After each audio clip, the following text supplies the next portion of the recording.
Recria de macho ou de fêmea? Qual que vale mais a pena? E aí, pessoal, sejam bem-vindos a mais um vídeo. No vídeo de hoje eu vou te mostrar quando vale a pena recriar macho e quando vai valer a pena recriar fêmea, para que você consiga tomar a sua decisão de acordo com a realidade da sua propriedade, do seu negócio. Beleza? Então bora pro vídeo.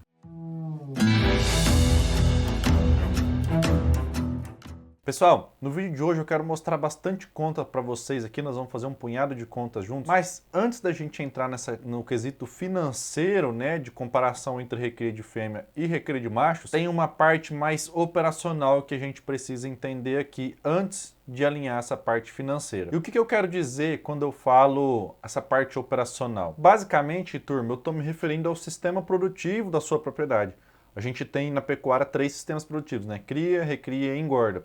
E quando a gente está falando de recria, que a gente tem possibilidade de fazer a recria de fêmea e ou a recria de machos, nós temos que entender primeiro em qual conceito essa recria vai estar inserida. Por exemplo, o que eu estou querendo dizer com isso? Eu vou exemplificar aqui, vou traduzir isso aí. Se você tem uma propriedade de cria, se você faz cria hoje, ou seja, se você produz o bezerro depois desmama e vende, obrigatoriamente você tem que pensar em ter também a recria, pelo menos das fêmeas. Por quê? Porque quando você inicia o processo reprodutivo lá da sua vacada, das suas novilhas, das suas primíparas, esse processo não é 100%, ou seja, sempre vai ter perdas ali de acordo com o momento que você vai avançando. Um exemplo, você colocou 100 vacas ali para iniciar a sua estação, seja ela estação com touro, seja estação de monte, seja estação com IATF, transferência de embrião, isso aí não importa, é só para você entender o número. Você começou com 100 vacas, nem todas essas vacas vão emprenhar, então aí você já teve uma perca. Por exemplo, de 100 você conseguiu emprenhar 85, você já perdeu 15%, 15 cabeças ali. Dessas que emprenharam, nem todas vão parir. Das 85 que emprenharam, por exemplo, vai conseguir parir 80. E das que pariram, nem todas vão desmamar bezerro. Então você vai tendo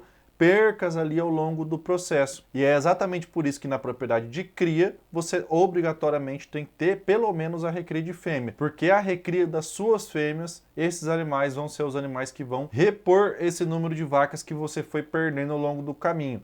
Por quê? Porque numa propriedade de cria eficiente, essas vacas que foram se perdendo, aquelas, começamos com 100, só 85 emprenhou, por exemplo, essas 15 já tem que ser descartada. Porque se 85 emprenharam e 15 não emprenharam, não foi problema de fazenda, não foi problema de manejo, não foi problema de nada. Foi problema delas. Então, é uma seleção e um melhoramento genético a longo prazo. Esses animais têm que ir embora da propriedade.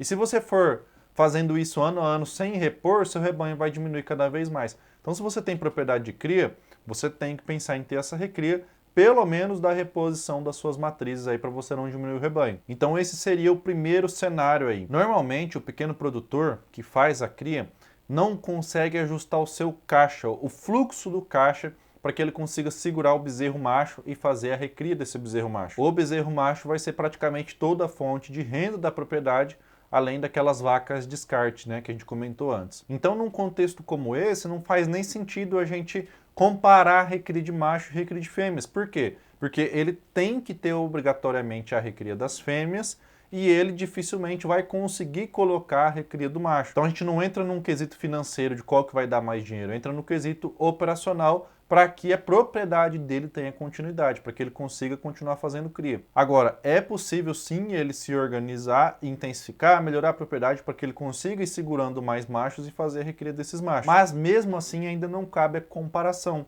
porque ele ainda vai ter que continuar fazendo a recria das fêmeas para repor as matrizes e agora ele está fazendo a recria dos machos como um extra. Então ele não pode deixar de ter um para depois ter outro, a não ser que faça a transição do sistema produtivo da propriedade inteiro de cria e mudar totalmente para recria. Então, quando a gente olha esse contexto operacional do sistema produtivo, nós não podemos comparar recria de fêmea e recria de macho para saber qual que dá mais dinheiro, porque ele tem que continuar fazendo no mínimo a recria de fêmeas. Por outro lado, quando a gente olha para propriedades que só fazem a recria ou até mesmo a recria engorda, o nosso olhar tem que ser puramente o financeiro, tem que ser puramente o bolso. Não importa se você vai fazer recria de macho ou se você vai fazer recria de fêmea, você vai ter que fazer a recria do que te dá mais dinheiro naquele momento. A sua propriedade não é uma ONG, né? Não é uma organização sem fins lucrativos. Mas muita gente tem, entre aspas, o preconceito de não recriar macho ou de não recriar fêmea. Ah, não, eu só faço recria de macho, ou eu só faço recria de fêmea. E muitas vezes você acaba deixando a oportunidade passar na sua frente sem você perceber, porque você fica sempre fechado. Não, na minha propriedade eu só recrio machos. Na minha propriedade eu só recrio fêmeas. Sendo que, na verdade, nesse caso, a sua decisão ela tem que ser estritamente financeira. Você tem que ir no que te dá mais retorno. E o objetivo desse vídeo é te mostrar como você vai fazer essas contas para entender qual que te dá mais retorno, qual que você deve fazer agora. Recria de macho ou recria de fêmeas. Turma, eu estou com o Excel aberto aqui em branco e nós vamos construir essas contas juntos, tá? Nós vamos fazer um cenário aqui, depois a gente copia e cola e transforma num outro cenário. Vamos começar com um cenário de machos, tá? Vou colocar aqui machos só para a gente lembrar. Eu não preparei nenhuma conta antes, eu gosto sempre de ir construindo ao decorrer do momento que eu vou falando com vocês aqui. Então vamos começar a colocar alguns parâmetros aqui para a gente ir construindo a nossa conta e entender qual que vale mais a pena. Vou colocar aqui, por exemplo, peso de entrada. O que seria o peso de entrada? Para quem faz recria, é o peso que você compra o animal, é o peso que ele chega na sua propriedade, onde ele vai iniciar a recria, ou seja, peso de entrada na recria, né? Para você que faz cria e recria, é basicamente o peso de desmama. Você desmamou o bezerro com 210 quilos, o peso de entrada na recria dele é de 210 quilos, tá? Vamos colocar aqui ganho médio diário, GMD, em quilos por dia. Quem não sabe o que é GMD, a gente tem um punhado de vídeo falando, explicando de forma mais profunda, GMD estratégico, mas é basicamente quantos quilos o animal está ganhando por dia, tá? Vamos colocar aqui ó, o período em dias, tá? O que é o período? Quantos dias nós vamos fazer essa recria? Durante quanto tempo nós vamos estar recriando? Peso final, peso de saída, pode ser aqui, ó, para ficar igual ao outro, né? Em quilos, tá? O que vai ser o peso de saída? É o peso de entrada mais a quantidade de peso que esses animais ganharam nesse período. Já vai ficar mais claro para vocês. Então, vamos começar a esboçar aqui. Colocar macho entrando com 7 arrobas. GMD, quando a gente vai fazer uma recria intensiva aqui nos nossos projetos e nos treinamentos, a gente busca um GMD próximo de 1 kg por dia, tá?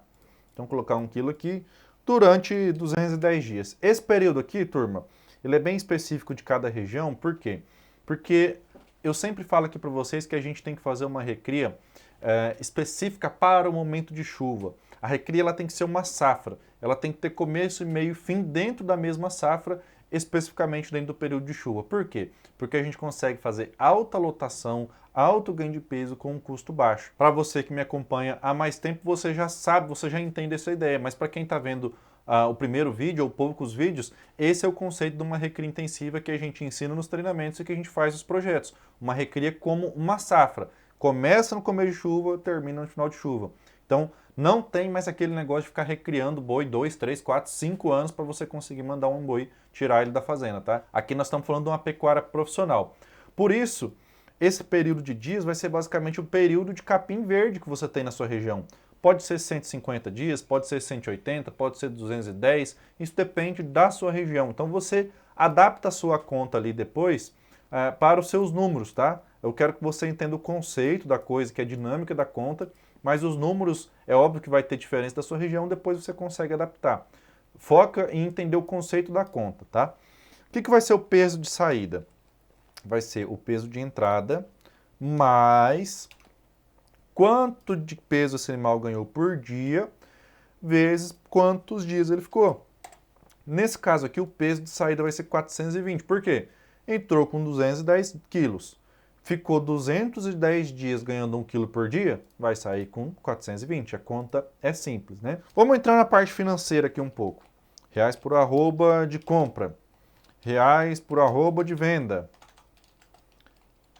Reais por cabeça compra. Reais por cabeça venda. Vamos começar a fazer essa conta? Hoje aqui na minha região, um bezerro desmama vai estar em torno de 1.700, um de 7 arrobas. Então vai dar mais ou menos R$242 a arroba. E esse boi magro, né, esse animal de 420 quilos aqui, que ainda não vai para o frigorífico, ainda tem que ser engordado, está em torno de R$210 a arroba. Então, reais por arroba de compra, reais por arroba de venda. Quanto que vai sair a cabeça de cada um deles aqui? A gente pega o peso de entrada, divide por 30 para transformar em arroba de peso vivo, vezes quanto está valendo a arroba na hora da compra. 1.700 no caso da compra aqui. Para saída é a mesma coisa. O peso de saída dividido por 30 para transformar em arroba de peso vivo, vezes o preço de venda, no caso 210. Então você vai comprar uma cabeça a 1.700, vai vender o boi magro lá depois a 2.940, tá? Vamos entrar aqui também agora na parte de suplementação. Vou colocar aqui, ó, consumo, porcentagem de peso vivo. Qual suplemento que nós vamos utilizar? Vou simular aqui com um proteico energético com consumo de 0,3% do peso vivo, tá? Não quer dizer que é esse que você tem que usar, não quer dizer que esse que é o melhor, é só para a gente entender a conta. Então vou colocar aqui consumo 0,3. Para quem não sabe o que é consumo em porcentagem do peso vivo, basicamente é o seguinte: o animal, o bovino, ele come em relação ao seu peso. Então, quanto mais pesado, mais capim ele vai comer, mais suplemento ele tem que comer. Esse suplemento quer dizer que ele vai comer 0,3% do peso dele em suplemento. Ou seja, se a gente pega um animal de 500 quilos, por exemplo, comendo 0,3%, a gente faz 500 vezes 0,3%, vai dar 1,5 quilos, tá? Então, um animal de 500 quilos, se ele fosse comer um 0,3, ele teria que comer 1,5 quilos por dia. Só para a gente entender a conta, tá? Vou colocar aqui, então, ó, consumo médio diário. Nesse caso, o nosso animal ele tem um peso de entrada e um peso de saída.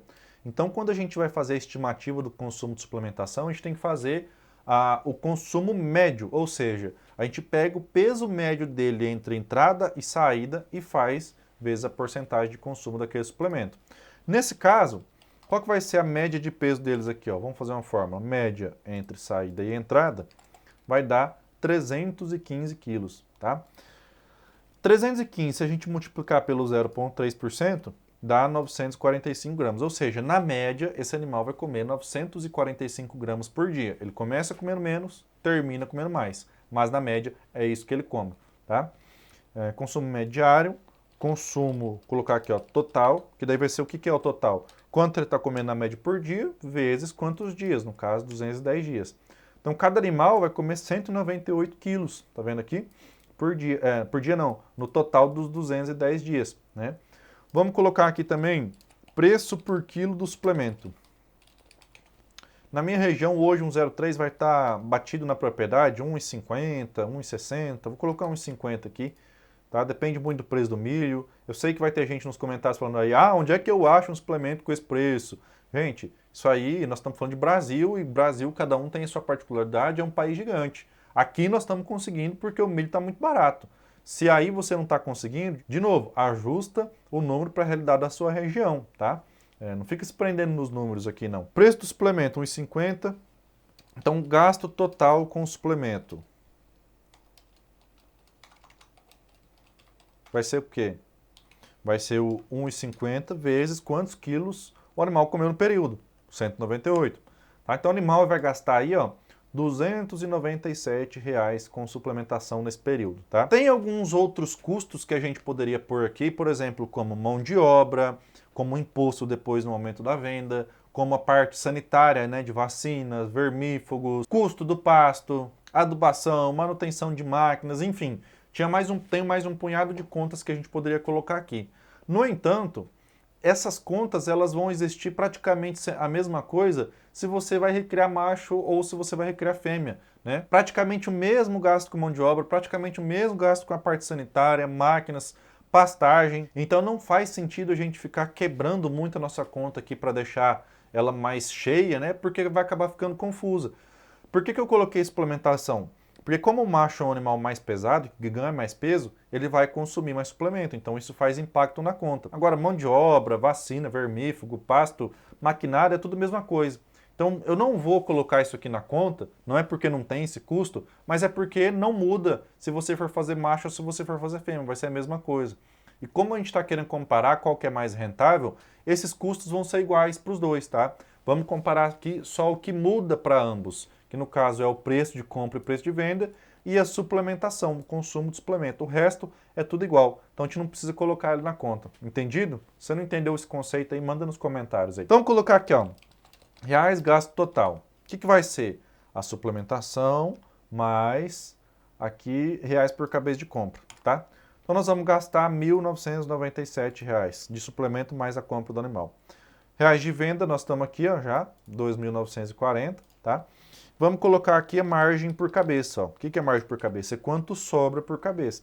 2.940 menos 1.997, sobra R$ 942 por cabeça. Lembra que daí tem que tirar todos aqueles outros custos, tá? Só reforçando isso aí, mas como eles são iguais, praticamente iguais para macho e para fêmea, não vou colocar aqui. Então, beleza, nós entendemos que o nosso bezerro macho entrando com 210, ganhando 1 kg por dia, durante 210 dias, vai comer o seu 0,3 ali e tal, vai sobrar R$ 942 por cabeça. Então, vou colocar aqui, ó, machos, beleza.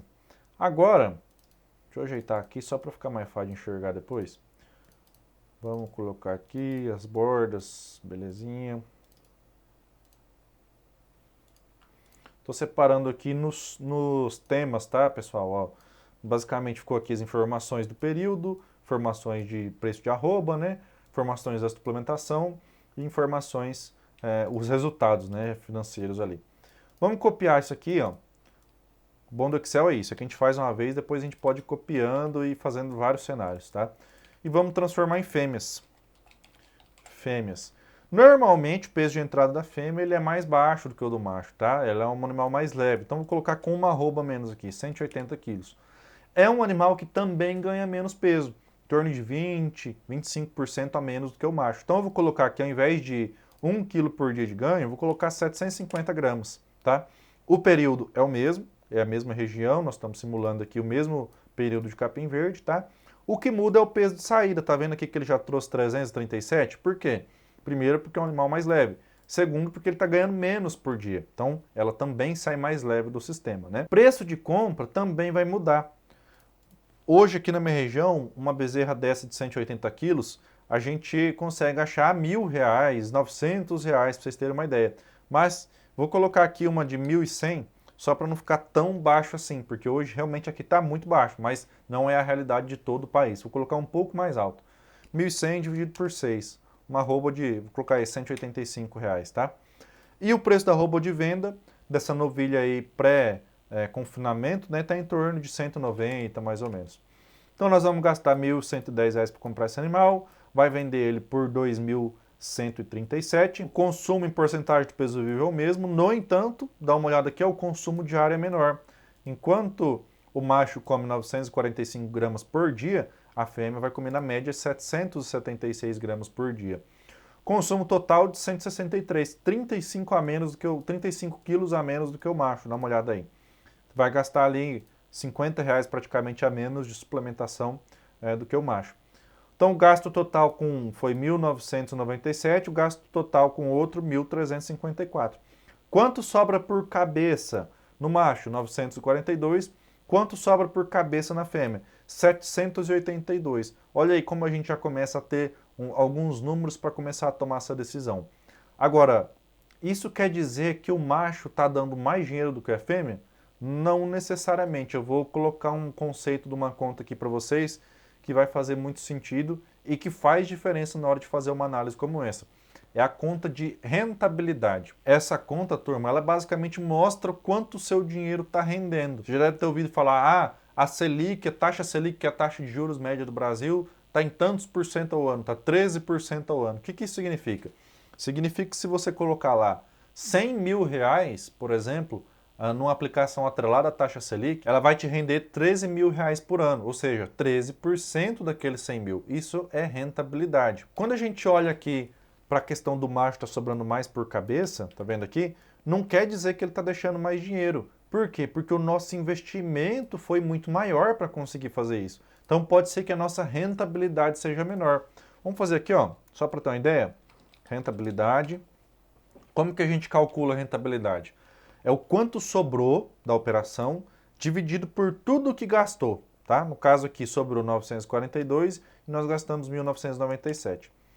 Rentabilidade do macho aqui está dando 47%. Eu vou copiar e vou jogar para as fêmeas aqui para ver quanto que vai dar. Ó. Olha lá, 58%. Então, apesar de sobrar menos por cabeça, a sua operação está muito mais rentável. Por quê? Porque você investiu menos dinheiro. E quando a gente pensa na pecuária como um investimento, como algo que tem que se pagar, algo que tem que te dar um retorno muito bom, é num indicador como esse que a gente tem que pensar. Não é porque sobrou menos por cabeça que está sendo uma operação menos rentável. Essa conta aqui mostrou isso aí para vocês, turma. Ela simplesmente mostra assim, ó, o seu dinheiro vai ser melhor investido, vai trazer um melhor resultado nesta operação aqui que deu maior rentabilidade. Basicamente isso. Então muita gente fica preso na questão do GMD, porque a fêmea ganha menos, porque o macho ganha mais, porque a fêmea sai um animal leve da propriedade, o macho já sai para o confinamento praticamente. E o pessoal esquece que o que paga a conta é isso aqui, ó, o que paga a conta é rentabilidade. Então você que faz recria e engorda, você tem que deixar esse orgulho, entre aspas, da parte produtiva ali de lado e pensar no bolso, pensar no financeiro. Nem sempre a operação mais bonita zootecnicamente é a que vai deixar mais dinheiro no seu bolso. Acabei de te mostrar isso. Um animal que ganha menos peso, sai mais leve da propriedade, sobra menos reais por cabeça, mas ele te dá uma rentabilidade maior. O pecuarista que não começar a pensar nisso, que não começar a pensar em número, em dinheiro, vai ficar para trás e vai deixar a atividade. Não tem o que fazer. Hoje nós temos que pensar na pecuária de forma profissional e não tratar ela mais como um amadorismo. Se você quer minha ajuda para eu tornar sua pecuária mais profissional, responde o formulário que está aqui na descrição. Esse formulário é um pré-cadastro para os nossos projetos de intensificação, para que você consiga ter um mapa completo de tudo o que você precisa fazer na sua propriedade, com um punhado de cenários de viabilidade como esse, para você entender o melhor caminho e tudo que você precisa fazer na sua propriedade para você conseguir ter mais rentabilidade. Desde a parte zootécnica, prática operacional, até essa parte de números e estratégia do que você vai fazer. Nesse projeto a gente te entrega tudo, todos os projetos de rotacionado, todas as adubações, projeto de distribuição de água encanada, de reservatório, de encanamento, reforma de pasto, evolução de rebanho, tudo que você vai gastar, tudo que você vai ganhar e muito mais. É realmente um plano completo para você conseguir tirar sua propriedade de onde ela está hoje e levar ela até o potencial produtivo. Nós já fizemos projetos como esse para 15 estados do Brasil, para mais de 200 propriedades. A gente literalmente está levando a transformação para o Brasil inteiro. Então não fica de fora dessa, porque as nossas vagas são limitadas. Esse é um projeto extremamente específico e personalizado para a sua propriedade. Então demanda bastante tempo de fazer. Se isso faz sentido para você, responde o formulário ali que a gente vai entrar em contato e alinhar. Beleza? Pessoal, no vídeo de hoje é isso. Um forte abraço e até a próxima.